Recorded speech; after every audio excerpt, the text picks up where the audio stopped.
Hello दोस्तों, रिफिक्सिंग के YouTube channel पे आपका फिर से स्वागत है। तो आज की वीडियो में हम बात करेंगे। हमारे पास पैनल है जो कि सैमसंग कंपनी का पैनल है और की सिंगल कॉफ का ये पैनल है और काफ़ी सारे सेटों में हमारे को ये देखने को मिलता है, जैसे कि तोशिबा हो गया या फिर सोनी में भी काफ़ी देखने को मिलता है और सैमसंग में भी आता है। अभी ये जो पैनल है इसके अंदर जो प्रॉब्लम है, सबसे पहले मैं आपको दिखाता हूँ किस तरीके की दिक्कत हमारे को इसके अंदर देखने के लिए मिल रही है। तो जैसे हम सेट को ऑन करते हैं तो यहाँ पे आप ये देख सकते हैं हमारा जो सेट है ये ऑन हो चुका है, लेकिन हमारे पैनल पे कोई भी पिक्चर अभी हमारे को नहीं देखने को मिल रही है। तो कई बार पैनल के अंदर इस तरीके की दिक्कतें भी आती है, यानी कि नो पिक्चर की कंडीशन में भी हमारे को पैनल देखने के लिए मिलता है। अभी इस पैनल को किस तरीके से रिपेयर करना है, कैसे हम इसको चेक करेंगे, इस वीडियो के अंदर मैं आपको दिखाता हूँ कंप्लीट तरीके से। तो इस वीडियो को एंड तक जरूर देखें।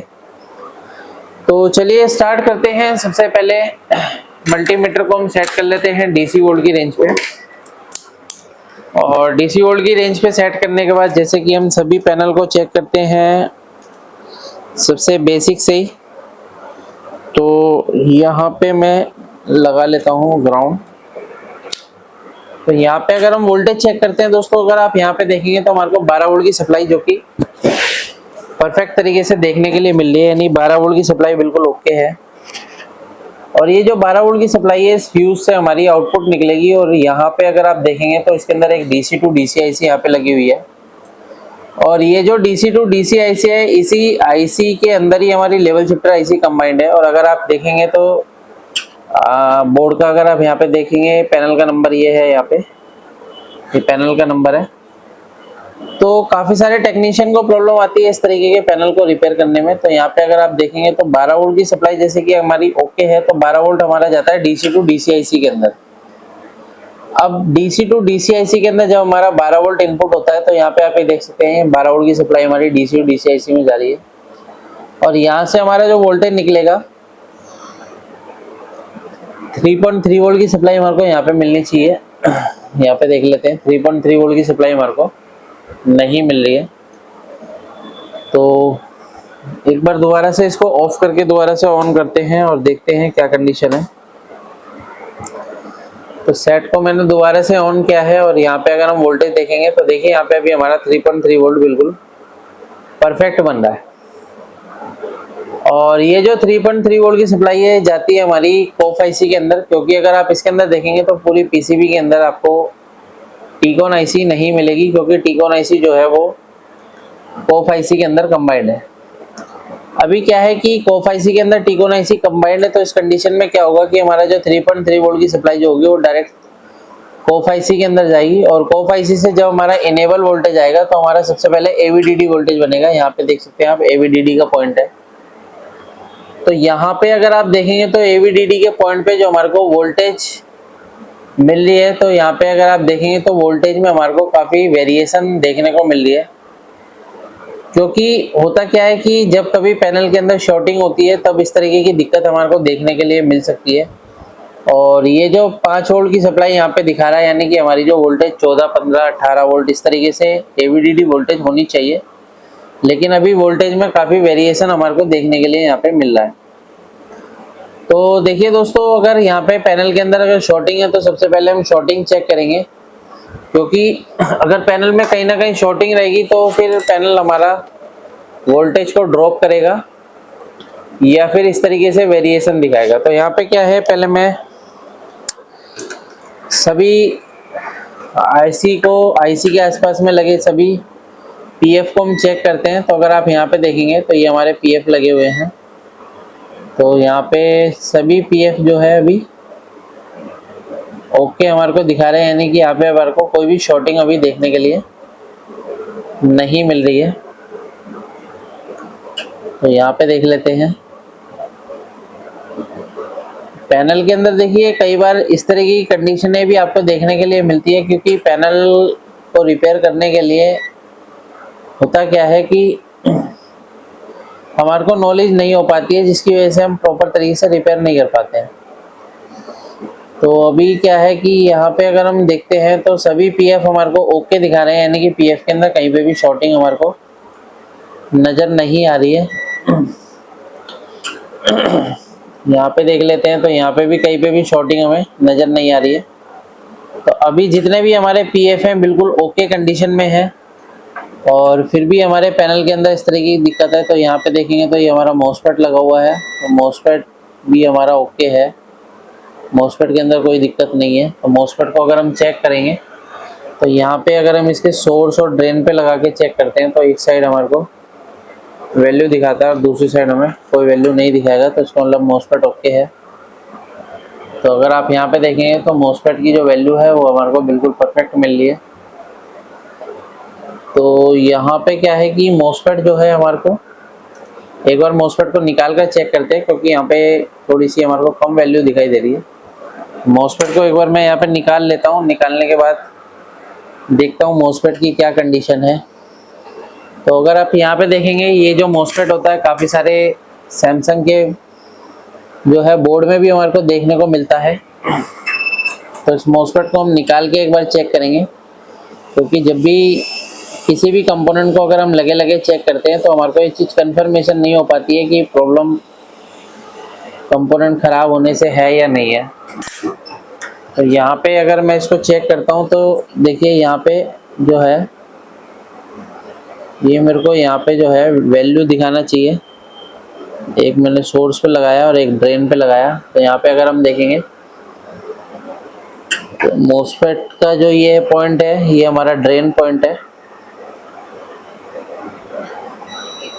तो ये हमारा ड्रेन है, और अगर आप देखेंगे तो ये ड्रेन पॉइंट है। तो ये हमारा सोर्स पॉइंट है, और सोर्स पॉइंट पे अगर मैं यहाँ पे मॉसफेट को चेक कर रहा हूँ, थोड़ा सा हम इसको फिक्स कर लेते हैं, या तो इसको मैं फिक्स कर लेता हूँ, उसके बाद मैं चेक करके आपको दिखाता हूँ। तो मैं एक जगह में इसको लगा लेता हूँ। तो अगर यहाँ पे क्या है, मॉसफेट इधर उधर भाग रहा है, इसलिए मैं मॉसफेट की 2-3 पिनों को यहाँ पे सोल्डरिंग कर देता हूँ, ताकि ये मॉसफेट इधर उधर ना जाए। क्योंकि दिक्कत आती है रिपेयरिंग जब हम करते हैं तो कंपोनेंट इधर उधर जब भागते हैं तो थोड़ी सी दिक्कत होती है उसको चेक करने में, क्योंकि एसएमडी कंपोनेंट्स होते हैं ये। तो अगर आप यहाँ पे देखेंगे तो मैंने इसको जो है यहाँ पे लगा लिया है। अगर हम यहाँ पे देखते हैं तो ये इसका सोर्स पॉइंट है, यानी कि इसकी पिन नंबर 1, 2 और 5 और 6 जो है इसकी ड्रेन पॉइंट है। तो मैं इसके ड्रेन टू सोर्स चेक कर रहा हूँ, तो मुझे यहाँ पे कोई भी वैल्यू अभी नहीं मिल रही है, यहाँ पे देख सकते हैं।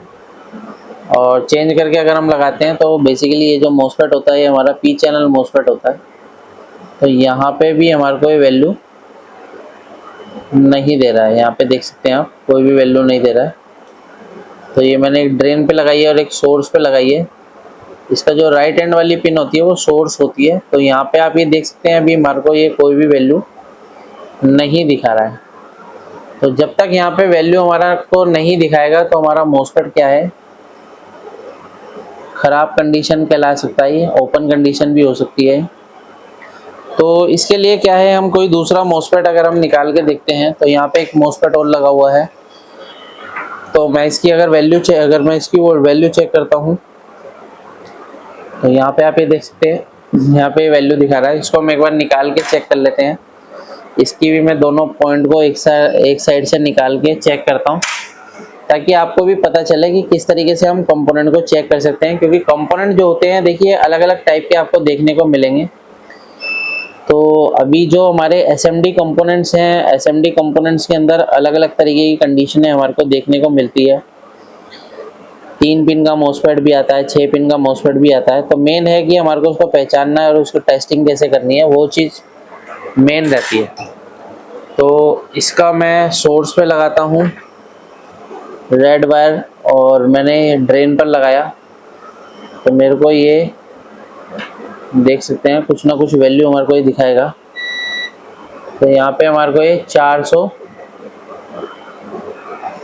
के अराउंड मेरे को यहाँ पे वैल्यू दिखा रहा है, यानी कि ये पी चैनल मॉसफेट है। और ड्रेन पे मेरी रेड वायर है, सोर्स पे मेरी ब्लैक वायर है। तो ये 470 के अराउंड मेरे को यहाँ पे वैल्यू दिखा रहा है। तो मैं एक बार इसको चेंज करके देखता हूँ कि मॉसफेट की क्या कंडीशन है।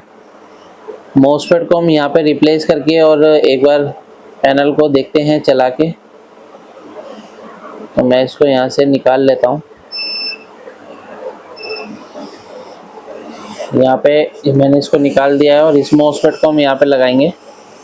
ये आपको ज़्यादातर सैमसंग के ही सेटों में ज़्यादातर देखने को मिलेंगे। सैमसंग के मदरबोर्ड में भी ये लगाए जाते हैं और सैमसंग के पैनल में भी इस तरीके के मॉसफेट का यूज़ किया जाता है, जो कि हमारे 6 पिन के मॉसफेट होते हैं।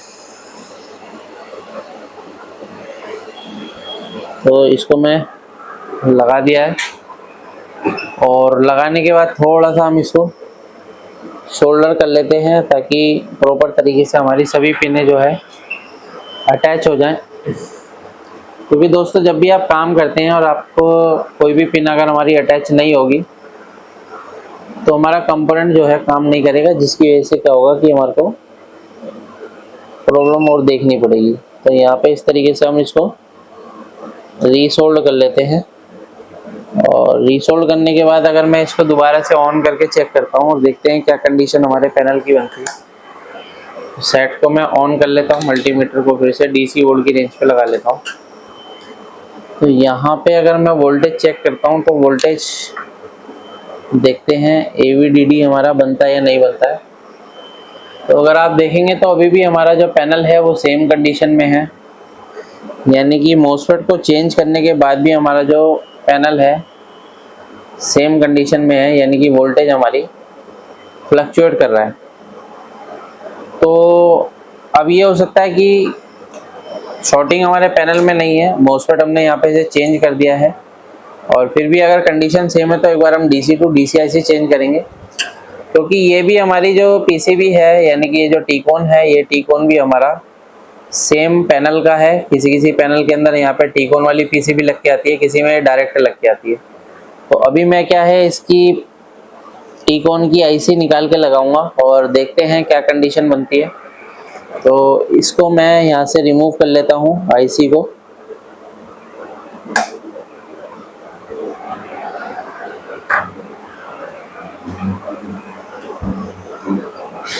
तो IC को हम रिमूव करके और इसको हम निकालते हैं और रिप्लेस करके देखते हैं।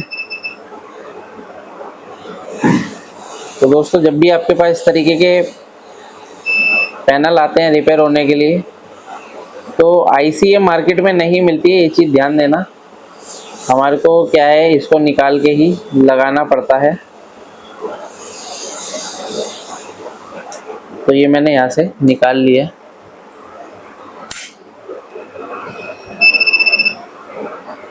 और इस IC को हम जो है यहाँ पे लगाएंगे।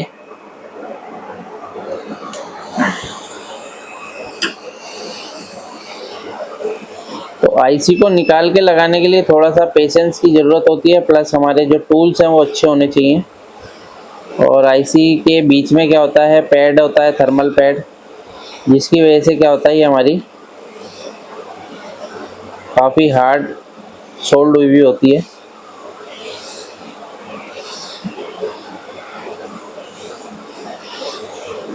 इसको हम यहाँ से निकाल लेते हैं, ये देखिए, और इसको मैं यहाँ पे शिफ्ट करता हूँ।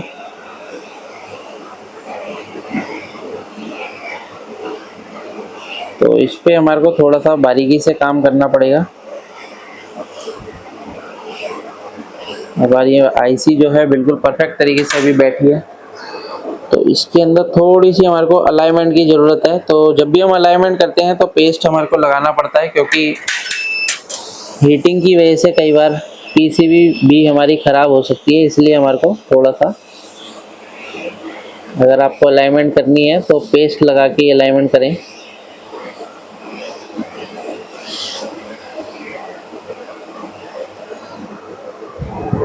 तो अभी जो है हमारे पैनल की अलाइनमेंट बिल्कुल फर्स्ट क्लास तरीके से हो गई है। और अलाइनमेंट करने के बाद हमारे को थोड़ा सा यहाँ पे क्या है, शोल्डर से भी, आयरन से भी हमारे को यहाँ पे थोड़ा सा क्लीन करना पड़ेगा, ताकि सभी जो पिनें हैं वो प्रॉपर तरीके से हमारी फिक्स तरीके से बैठ जाए। तो जैसे कि आप यहाँ पे देख रहे हैं, तो हमने यहाँ पे जो है IC को लगाया है। और जब भी आप लगाते हैं तो इस तरीके से सोल्डिंग करनी ज़रूरी है, काफ़ी सारे टेक्नीशियन देखे हैं, सोल्डिंग करते टाइम क्या होता है कि इन पिनों को शॉर्ट कर देते हैं या फिर उनसे शॉर्ट हो जाती है गलती से, तो आईसी हमारे ख़राब होने के चांस होते हैं, क्योंकि इस आईसी के अंदर हमारी लेवल शिफ्टर आईसी भी कंबाइंड रहती है। तो यहाँ पे हम इसको प्रॉपर तरीके से सोल्ड कर लेते हैं और आईसी हमारी प्रॉपर तरीके से सोल्डिंग हो चुकी है, देख सकते हैं। तो अभी क्या है, मैं यहाँ पे इसको चेंज करने के बाद इसको हम यहाँ से साफ कर लेते हैं। आईसी को क्लीन करना बहुत ज़रूरी होता है, क्योंकि होता क्या है कि इसके ऊपर जो पेस्ट होता है काफ़ी डस्ट को पकड़ता है वो। तो इस तरीके से आपको कभी भी आईसी को क्लीन करना है तो इसे आप क्लॉथ लेके आप क्लीनिंग कर सकते हैं। तो अभी हमारी जो आईसी है बिल्कुल फर्स्ट क्लास तरीके से बैठी है, आप देख सकते हैं चारों तरफ से बिल्कुल ओके है और कोई भी पिन इसकी आपस में शॉर्ट नहीं है। तो अभी क्या है, थोड़ा सा टेम्परेचर इसका ज़्यादा है तो थोड़ा सा हम वेट करेंगे ताकि आईसी हमारी ख़राब ना हो और थोड़ा सा हमारे को उसको टाइम देना होगा।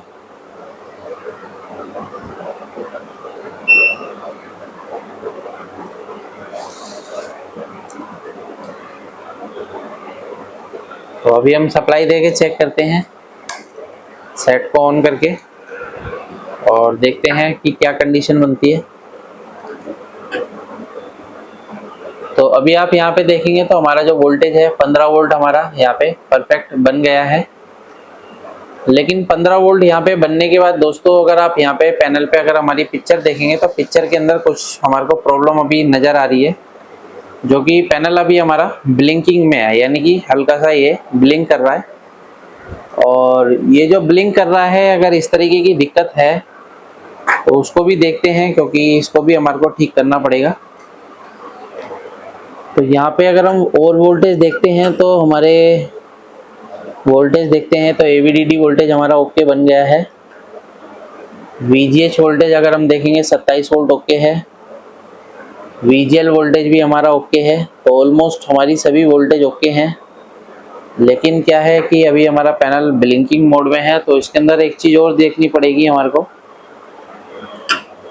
कि यहाँ पे से हमारा ये देखिए, यहाँ पे भी हमारा जो वोल्टेज है वो AVDD आता है, जो कि अभी हमारे को यहाँ पे 6 वोल्ट के अराउंड मेरे को यहाँ पे वोल्टेज मिल रहा है, जो कि मेरे को यहाँ पे वोल्टेज मिलना चाहिए 15 वोल्ट। तो अगर यहाँ पे मेरे को 15 वोल्ट मिलना चाहिए तो यहाँ पे 6 वोल्ट मिल रहा है, तो इस कंडीशन में हमारा जो पैनल है वो किसी हाल में जो है वो नहीं चलेगा। तो अभी क्या है, यहाँ पे भी वोल्टेज अगर हमारे को इक्वल करनी है, बराबर करनी है, तो हमारे को यहाँ पे एक सप्लाई देनी पड़ेगी, ताकि मैं जो सप्लाई देने के बाद हम देखते हैं क्या कंडीशन है।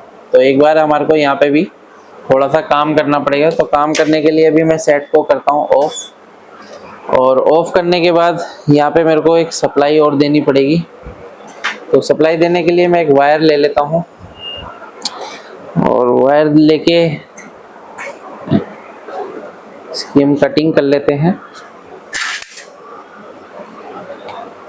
तो देखिए दोस्तों, इस तरीके की दिक्कतें पैनल के अंदर आती रहती हैं, लेकिन पैनल को प्रॉपर तरीके से अगर आपको रिपेयर करना सीखना है प्रॉपर तरीके से, तो आप हमारी ट्रेनिंग को ज्वाइन कर सकते हैं। ट्रेनिंग ज्वाइन करने के लिए नीचे दिए गए कॉन्टैक्ट नंबर पर कॉन्टैक्ट कर सकते हैं, जिसमें आपको पूरा प्रैक्टिकली सिखाते हैं हम किस तरीके से पैनल को प्रॉपर तरीके से रिपेयर करना है। और पैनल के अलग अलग सर्किट होते हैं, सर्किटों में किस किस तरीके के सर्किट आपको देखने को मिलते हैं। तो यहाँ पे हम थोड़ा सा देख लेते हैं कि हमारा जो साइज़ है वो इसका ओके है या नहीं है। ये हमारा आ जाएगा यहाँ पे। तो यहाँ से हम वोल्टेज को उठाएंगे और यहाँ पे हम इसको देने की कोशिश करेंगे। तो अभी मैं सोल्डर ले लेता हूँ, आयरन ले लेता हूँ और यहाँ पे हम इसको जोड़ते हैं। ये मैं यहाँ पे जोड़ देता हूँ और यहाँ पे हम इसका एक बार पहले हम क्रॉस चेक कर लेते हैं, ताकि पैनल में और कोई दिक्कत ना हो क्योंकि इस तरीके की दिक्कतें हमारे को देखने को मिल सकती है, क्योंकि पैनल को अगर आपको रिपेयर करना है तो काफ़ी सावधानी से हमारे को काम करना होता है। तो यहाँ पे हमारा 15 वोल्ट है, ठीक है। तो एक बार मैं यहाँ पे क्या है टच करके देख लेता हूँ। तो यहाँ पे अगर आप देखेंगे तो पैनल की हमारी वोल्टेज जो है बिल्कुल परफेक्ट बन जाती है। तो अभी मैं इसको ऑफ करके दोबारा से मैं यहाँ पे सोल्डिंग करता हूँ और फिर मैं आपको दिखाता हूँ। तो यहाँ पे मैंने इसको टच करके और दोबारा से ऑन करते हैं पैनल को।